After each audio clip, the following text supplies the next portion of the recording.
سلام подписчикам.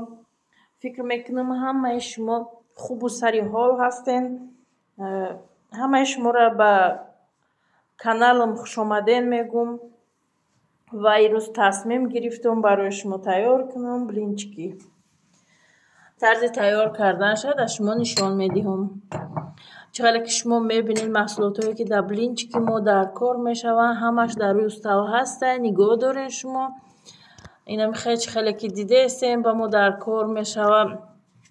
2 دانه تخم، 1 نیم استکان شیر، 1 استکان آرد، نیم استکان آب، 2 قاشق شکر، 2 قاشق دیگه روغن، 1 قاشقچه نمک. اینمی خیلی که شما میبینین ما 2 دانه تخم شکستم، بعدا 2 قاشق شکر انداختم، بعد 1 قاشقچه نمک انداختم و خوش روک یک جای کردم و ما در اینجا میکسر در کار نمیشود. یوری وینچی قطعی خوش روک لط میزنیم شون تا شکرش آب شیدن. شکرش که آب شید ما میتونیم که همون 1 استکان شیر که در اونجا موندگی همراه کنیم. ما در اینجا گفته گذاشتم که با ما لازم میشود 1 نیم استکان شیر. ما در اینجا نیم تای دیگر شیر میگیریم میمونیم. حاضر با ما لازم میشود. خیلی که نشان داده استم نیم استکان شیر در اونجا. ایره خوش روک لط میزنیم. بعدا آرد همراه میکنیم. خیلی که شما در ویدیو دیده استین آرد ما ایلا گذرونده استم. خیلی که در ویدیو معلومه. بعدا خوش روک یک جویا میکنیم که انا همون آردش چی نمونه. چی میگن؟ کم میگن. چی میگن؟ کلولچه نمونه. همش خوش رو خیلی آمیخته شوند. خیلی که در ویدیو دیده استین خوش روک ملت زده استم.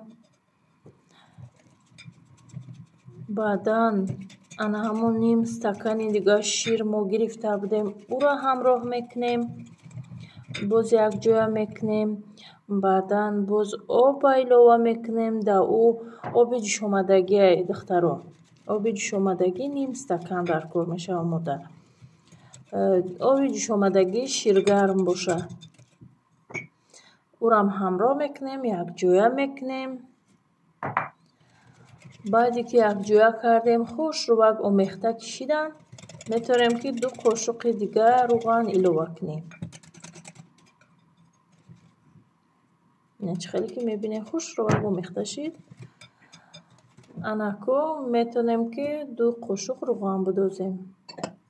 باز همینه خوش روک یک جویا میکنیم. بایوری وینچی میشوه خمیری ما تیار.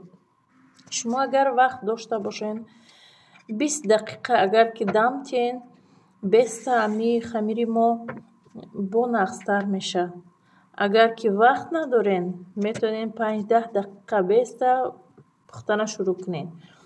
خیلی که شما دیده استین ما اوجه بلینچکو را پخته استم.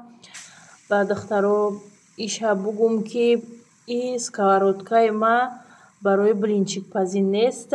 لیکن ما برای شما شده خیسته دانمی سکواراتکای که بگیم که کارتوشکا جارید میکنی یا که اگه خوراک تیار میکنی چی میکنی در همین ما برای شما بلینچک تیار کرده استم. خیلی که شما دیده استین کانفورکای ما مایده های اینی پلیتم سکواراتکا باشه ای کانفورکا را کلونه برای همین باینش سرخ میشه و گرداش کمک سفید ترک میمونه. برای همه شما استرات کنین که چی را امی سکواراتکاتون چینی امی کانفورکاتون باشه. نمیخواد دخترو سرخک کدام میگیرین.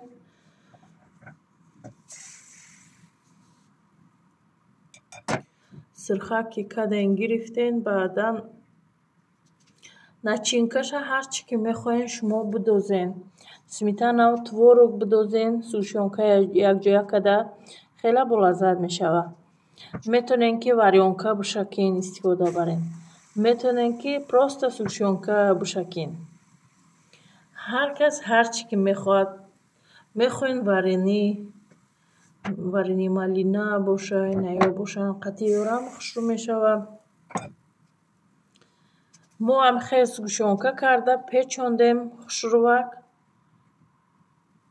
ای سبب که خمیری ما نو قدر شیرینه ما سگوشونکه کردم برای فرزندای من خیلی دوست میدارن.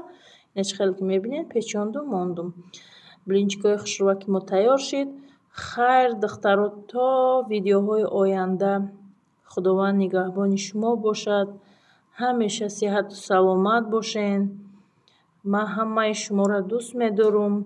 دستگیری را فراموش نکنین. خیر دخترو.